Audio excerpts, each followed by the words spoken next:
Assalamualaikum sahabat-sahabat yang dirahmati Allah. Hari ini saya akan menceritakan misteri hilangnya remaja relawan desa Sumberwangi usai menemukan rekaman aneh di sungai.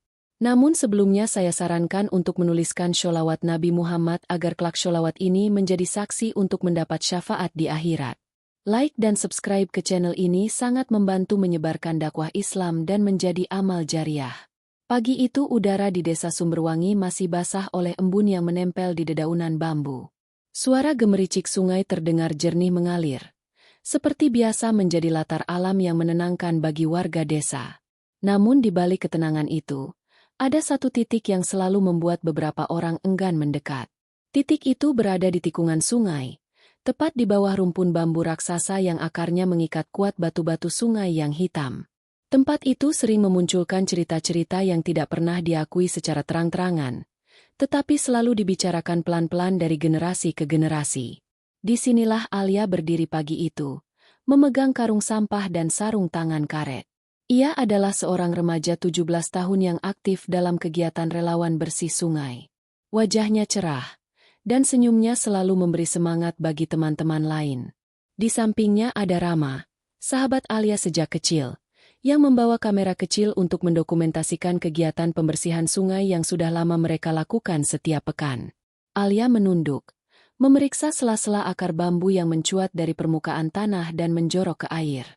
Ia mengangkat beberapa plastik yang terjepit, lalu menarik sepotong kayu rusak yang tersangkut. Tapi tiba-tiba tangannya berhenti.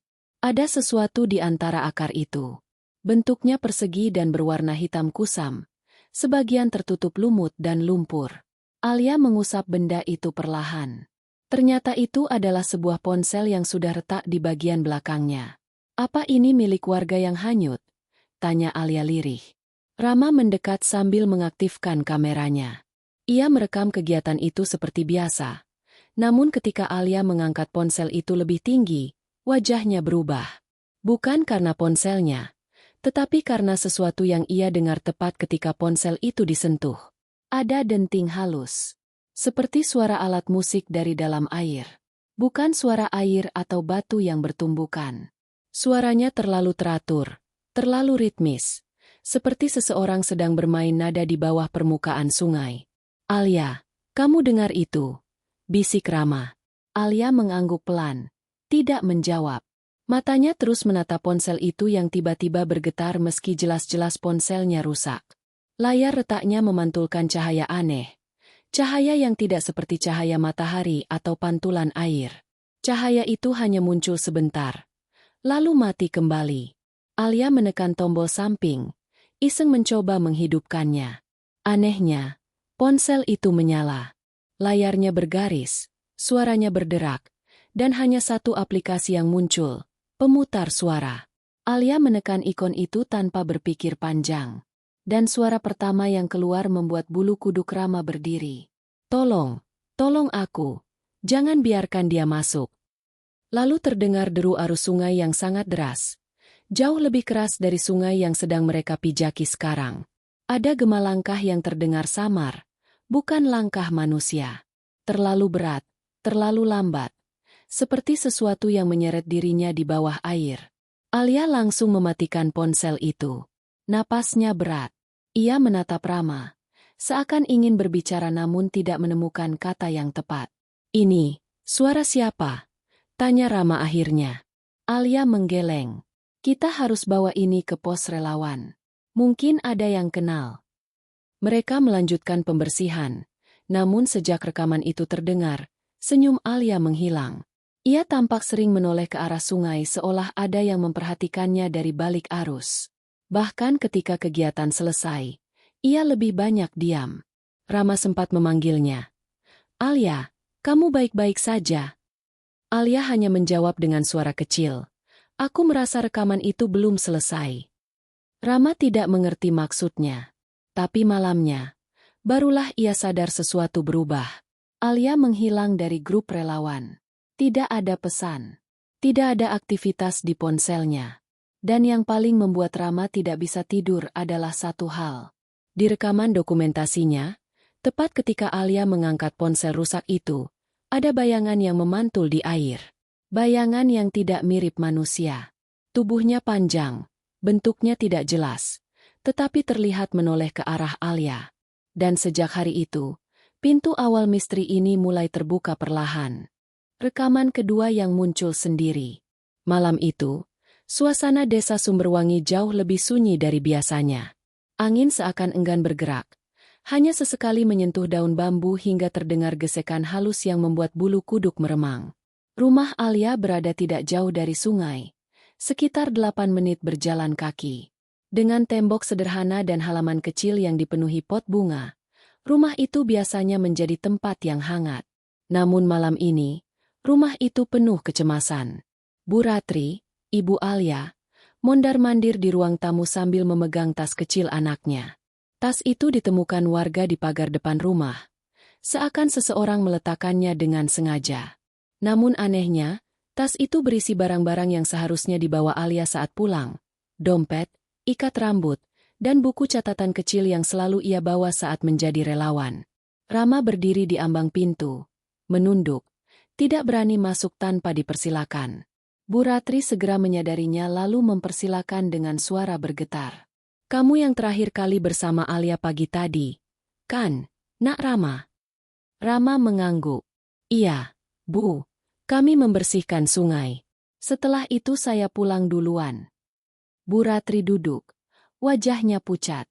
"Alia belum pulang sampai sekarang. Kamu lihat ada yang aneh di sungai?" Pertanyaan itu membuat Rama menelan ludah. Ia menimbang, berusaha memilih kata. Namun suara Bu Ratri memecah pikirannya. "Ada sesuatu, kan?" Rama akhirnya mengeluarkan ponselnya. Ia membuka rekaman video kegiatan pagi tadi. Ia memperlihatkan kepada Bu Ratri momen ketika Alia menemukan ponsel rusak itu. Bu Ratri tidak berkedip. Ketika suara rekaman aneh itu muncul, ia langsung menutup mulutnya, menahan napas. "Suara apa itu?" "Allah." Rama menekan pos. "Kami tidak tahu, Bu." Tapi setelah Alia mendengar suara ini, ia jadi gelisah. Dan sore tadi ia bilang di grup bahwa ia ingin mengecek sesuatu di sungai. Tapi pesannya langsung dihapus lagi. Mungkin itu hanya kesalahan ketik. Saya juga tidak yakin. Bu Ratri memegangi dadanya. "Alia tidak bilang apa-apa ke saya. Dia cuma bilang mau tidur." Rama ingin menyelipkan kalimat penguat. Namun kata-kata itu tidak muncul. Ia hanya menunduk. Kakinya lemas. Tidak lama kemudian, terdengar suara langkah cepat di halaman. Seorang pemuda relawan masuk tergesa-gesa sambil mengangkat ponsel. "Rama, Bu Ratri, ini barusan terjadi." Ia mengangkat ponselnya. Di layar tampak nomor tak dikenal, nomor yang sama dengan kartu SIM ponsel rusak yang Alia temukan. Ponsel itu tadi bunyi sendiri. MA. Padahal kartu SIM-nya sudah enggak aktif. Dan ini rekamannya. Pemuda itu memencet tombol play. Suara pertama yang terdengar bukanlah suara arus sungai seperti sebelumnya. Bukan pula suara orang meminta tolong. Yang terdengar adalah napas seseorang. Pelan, patah, seakan orang itu sedang berada dalam ruang sempit dan gelap. Lalu suara itu berubah.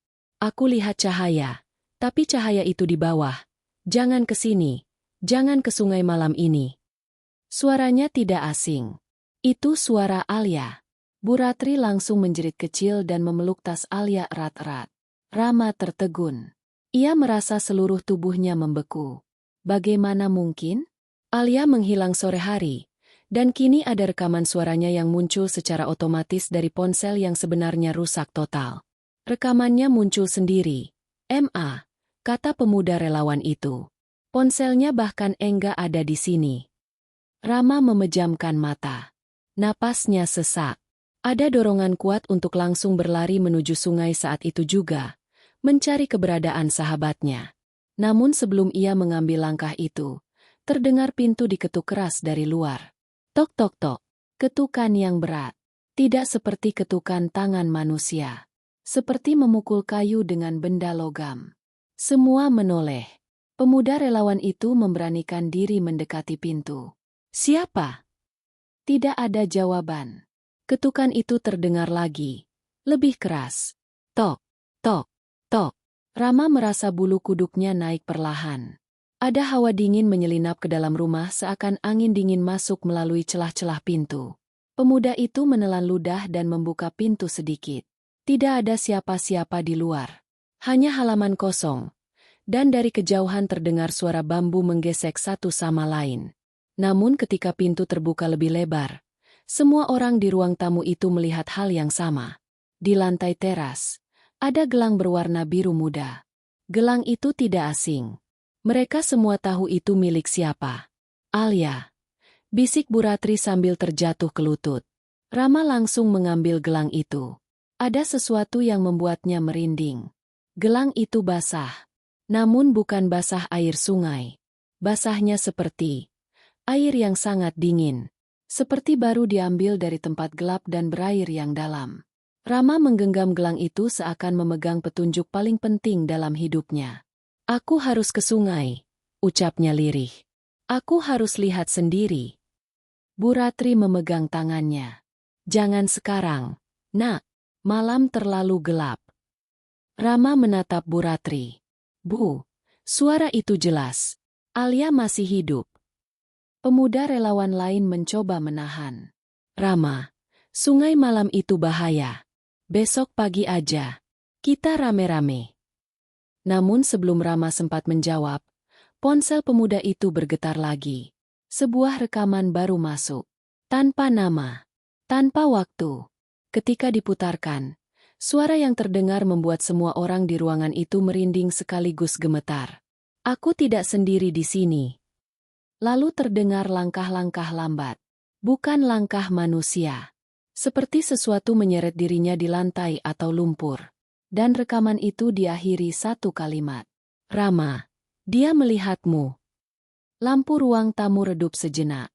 Dan untuk pertama kalinya, Rama merasa misteri ini jauh lebih besar daripada sekadar hilangnya seorang sahabat.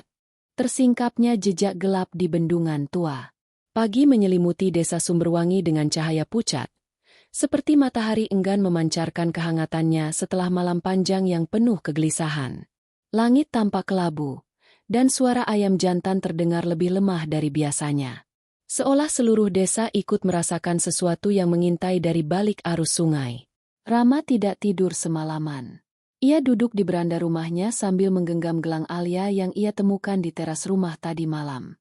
Setiap kali ia menutup mata, suara rekaman itu kembali terdengar, terutama bagian terakhir yang paling menusuk hatinya. Rama, dia melihatmu. Ucapan itu bukan sekadar peringatan.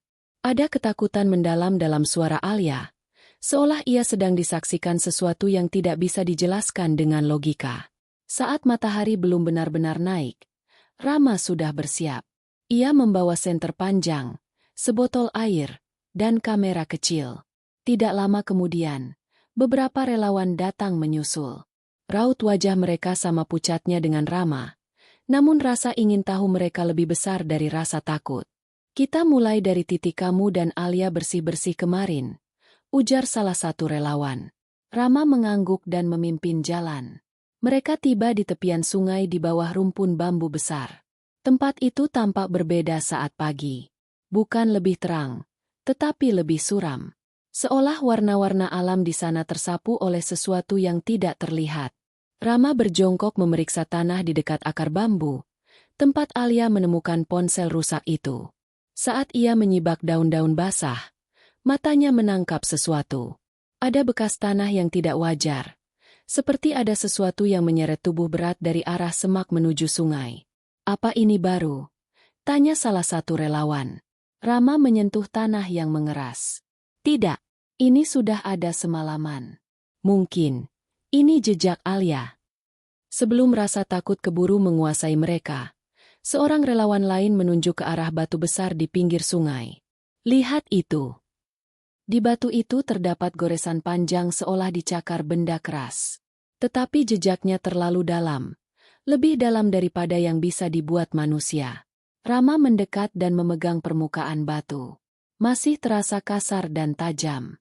Ia mencoba membayangkan apa yang bisa membuat goresan seperti itu. Tapi otaknya menolak jawaban.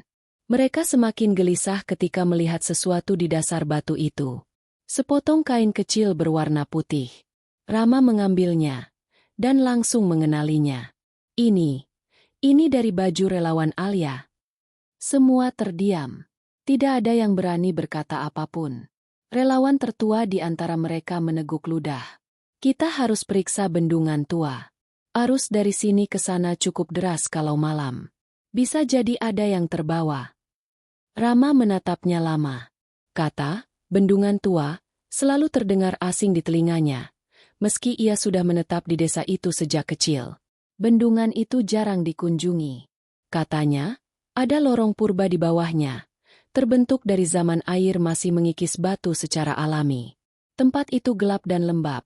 Dan hanya satu orang yang paling mengenalnya. Pak Darmin, penjaga bendungan. Mereka berjalan menuju bendungan tua. Pohon-pohon besar menaungi jalur setapak itu, membuat udara terasa lebih dingin. Deru air semakin terdengar keras saat mereka mendekat. Di depan bangunan bendungan, mereka melihat sosok Pak Darmin duduk di kursi kayu kecil sambil mengaduk kopi. Matanya yang redup menatap mereka tanpa ekspresi. Kalian mencari apa di pagi-pagi begini? Suaranya berat dan serak. Rama maju selangkah. Kami mencari Alia, Pak. Dia hilang sejak sore kemarin. Pak Darmin mengangkat alis. Saya dengar dari warga. Tapi anak seperti itu biasanya tidak pergi jauh. Aku menemukan gelangnya di teras rumahnya, kata Rama sambil menunjukkan gelang biru muda itu. Mata Pak Darmin berubah sedikit. Seperti ada sesuatu yang ia sembunyikan dalam tatapannya. Apa yang kalian pikir terjadi padanya? Tanya lelaki tua itu dengan nada yang sulit ditebak. Rama tidak menjawab. Ia hanya menatap bendungan yang aliran airnya jatuh perlahan. Bukan arus deras, namun dalam. Ada suara gema air memantul dari bawah struktur beton itu. Sungai tadi malam aneh, Pak. Tambah salah satu relawan. Ada suara-suara, dan rekaman baru muncul sendiri di ponsel. Pak Darmin tampak semakin gelisah. Meski berusaha menyembunyikannya, tangannya meremas gagang kursi. Apa kalian mendengar suara semacam ketukan? Tanyanya pelan, hampir berbisik. Relawan muda spontan mengangguk cepat. Ketukan keras. 3 kali. Pak Darmin berdiri perlahan seakan lututnya lemas. Itu berarti lorongnya terbuka tadi malam. Rama menatapnya dalam-dalam. Lorong apa? Pak Darmin memejamkan mata. Nafasnya berat. Di bawah bendungan ini ada lorong batu yang terbentuk sejak sungai masih liar puluhan tahun lalu. Kadang lorong itu terbuka kalau arus membawa sesuatu yang berat. Dan kalau sudah ada suara ketukan, berarti ada sesuatu di dalamnya yang mencoba keluar. Dek. Rama merasakan jantungnya seperti jatuh ke dalam perut. Apa itu? Manusia? Tanya seorang relawan dengan suara nyaris patah. Pak Darmin menggeleng perlahan. Bukan. Tapi kalau seseorang jatuh ke lorong itu, ia bisa terjebak di tempat yang tidak tersentuh cahaya. Rama merasakan dunia di sekelilingnya mengerut. Rekaman suara Alia yang mengatakan, aku tidak sendiri di sini, kini terdengar jauh lebih nyata daripada semalam. Bawa kami ke sana. Desak Rama tanpa ragu. Pak Darmin terdiam. Lama. Pandangannya meniti ke tanah seolah mengingat sesuatu yang enggan ia ceritakan. Lalu akhirnya ia berkata, kalian boleh lihat. Tapi apapun yang terjadi, jangan buka pintu kayunya. Lorong itu menyimpan sesuatu yang tidak ingin diganggu oleh cahaya. Rama mengangguk, meski hatinya berdegup kuat. Mungkin terlalu kuat. Namun satu hal pasti, ia tidak akan pulang tanpa menemukan jawaban tentang Alia. Dan begitu mereka melangkah menuju ruang bawah bendungan, udara menjadi jauh lebih dingin. Sunyi, gelap, seolah dunia di bawah sana menunggu mereka masuk. Detik itu seperti berhenti ketika suara dentuman ketiga mengguncang langit kota Bogor. Angin berputar. Langit yang sejak sore mendung kini menjadi pekat seolah seluruh awan berkumpul tepat di atas atap Masjid Nurul Hidayah. Rakyat yang sejak tadi memenuhi jalan mulai panik. Teriakan terdengar bersahut-sahutan. Namun di tengah kekacauan itu, Arga berdiri kaku, menatap atap masjid yang bergetar seolah hendak runtuh. Di lantai 2, Fatih masih terdengar membaca azan sambil terhuyung. Suaranya parau, tetapi dia memaksa melanjutkan kalimat demi kalimat. Arga ingin berlari ke dalam masjid, namun petugas SAR menahan tubuhnya dengan kedua tangan. Tunggu, struktur bangunan sudah rapuh. Itu sangat berbahaya, kata seorang petugas dengan napas terengah. Arga memaksa melepaskan tangannya, namun tepat ketika ia maju selangkah, sebuah retakan besar terdengar. Cerak, ujung menara masjid mulai miring. Semua orang yang melihatnya menjerit. Petugas SAR segera mundur, menarik warga untuk menjaga jarak. Tetapi Arga tak bisa bergerak. Matanya terpaku pada sosok Fatih yang tubuhnya tampak goyah di dekat jendela. Pada detik itu, suara Fatih menggema. Suara yang rapuh, tetapi penuh keyakinan. La ilaha illallah. Dan seolah seluruh alam ikut mendengar kalimat itu. Langit yang hitam tersapu cahaya kilat putih. Bukan kilat dari badai. Cahaya itu lembut, seakan memancar dari balik awan, memecah gelap yang menekan kota sejak pagi. Menara itu akhirnya runtuh. Debu berhamburan memenuhi udara. Semua orang menutup wajah, terbatuk, berlarian mundur. Arga berdiri membeku. Sesuatu di dadanya seperti runtuh bersama menara itu. Ketika debu perlahan turun, terdengar suara seseorang berteriak dari radio petugas SAR. Kita menemukan seseorang selamat. Ulangi, satu orang selamat di lantai 2. Arga tersentak. Tanpa sadar ia melangkah maju ketika para petugas masuk kembali ke bangunan yang setengah hancur itu. Waktu berjalan seperti gumaman samar, lambat dan berat. Ia menunggu. Menit demi menit terasa seperti jam. Dari celah bangunan yang hancur, akhirnya muncul 2 petugas, membawa tandu. Di atas tandu itu, tubuhnya penuh debu, wajahnya pucat, ada luka memanjang di pelipisnya. Namun bibirnya bergerak. Sangat pelan. Arga mendekat hingga suaranya terdengar. Aku. Sudah. Selesai azan. Ga. Arga segera menggenggam tangan Fatih yang dingin. Kau gila. Kenapa tidak turun waktu diminta? Fatih tersenyum lemah. Kalau aku tidak azan, siapa lagi yang mengingatkan manusia bahwa Allah selalu lebih besar daripada gempa atau langit yang runtuh? Air mata Arga jatuh deras. Ia menunduk, menatap sahabat kecilnya yang kini begitu rapuh. Fatih menutup mata, namun napasnya stabil.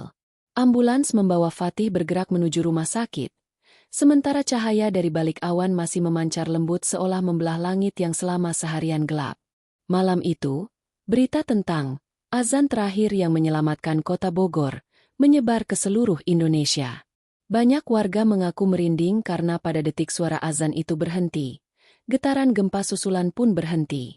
Masjid yang sebagian besar runtuh menyisakan satu ruangan utuh.